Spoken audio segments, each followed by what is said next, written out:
हरियाणा के लिए आज बेहद ही शोक का दिन है, क्योंकि ओम प्रकाश चौटाला का निधन हो गया है। उन्होंने 89 साल की उम्र में आज अंतिम सांस ली। मेदांता अस्पताल में उनका इलाज चल रहा था।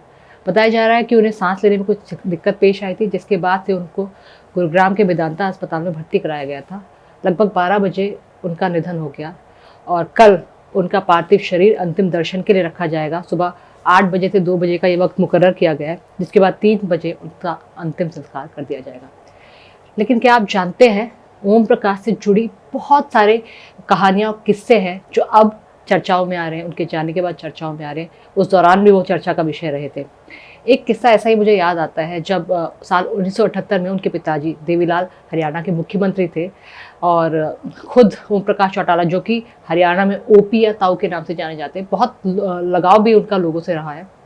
लोग भी खासा उन्हें पसंद करते थे। आज भी यही कारण है, आज पूरे राज्य भर में शोक का माहौल आम जनता के बीच में भी है।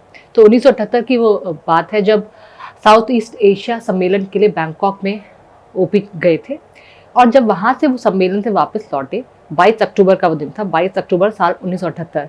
तो वहाँ पर उनको एयरपोर्ट पे कस्टम डिपार्टमेंट ने पकड़ लिया था, क्योंकि उनके पास 4 बैग महंगी महंगी घड़ियों के और महंगे महंगे पेन्स के 2 दर्जन बैग्स में भरे हुए तो वो बरामद हुए थे। जिसके बाद से पूरे देश में चर्चाओं का बाजार गर्म हो गया था कि देवीलाल का बेटा तस्करी करते हुए पकड़ा गया, वो भी महंगी घड़ियों की और महंगे पेन्स की। और 1978 के टाइम पे ये बात बहुत ज़्यादा इस बात ने तूल पकड़ लिया था, क्योंकि महंगी घड़ियाँ आमतौर पे इस तरह मिलती नहीं थी और ऊपर से सारी घड़ियाँ विदेशी थी। तो पूरे देश में चर्चा ये आम हो गई थी कि देवीलाल के बेटे को स्मगलिंग करते हुए कस्टम विभाग ने पकड़ा है। उस समय चंडीगढ़ पीजीआई में देवीलाल का इलाज चल रहा था और इलाज के बाद से, क्योंकि एक पिता की टेंशन देखिए, वहीं से वो घबरा गए। उन्होंने तुरंत ही कह दिया बिना कुछ सोचे समझे कि अगर मेरे बेटे ने ऐसा किया है, आज से मेरे बेटे के लिए, ओपी के लिए मेरे घर के दरवाजे बंद हो गए। बाकायदा उन्होंने तुरंत ही इलाज चलते चलते वहाँ से हॉस्पिटल से वहाँ से डिस्चार्ज करवा के आए, प्रेस कॉन्फ्रेंस की और ये कह डाला कि अब से ओपी के लिए मेरे घर के दरवाजे बंद हो चुके हैं। लेकिन बाद में जांच हुई। तत्कालीन जो वित्त मंत्री थे संपत सिंह, पूरी जांच में निर्दोष पाए गए। ओपी के निर्दोष पाए जाने के बाद उनके पिताजी देवीलाल ने भी उन्हें माफ़ कर दिया था। काफ़ी लंबी जांच बैठी थी।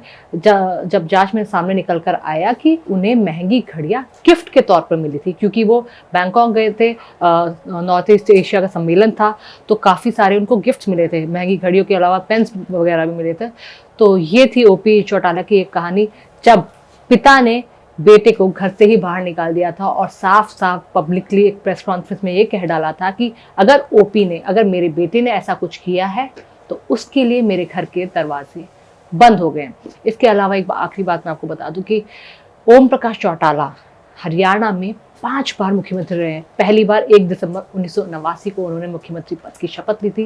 लेकिन आज का दिन पूरे हरियाणा में, देश भर में, जो हरियाणा की राजनीति से जो भी लोग इत्तेफाक रखते हैं, उनके लिए बेहद ही शोक का दिन है, क्योंकि ओपी चौटाला का आज निधन हो गया।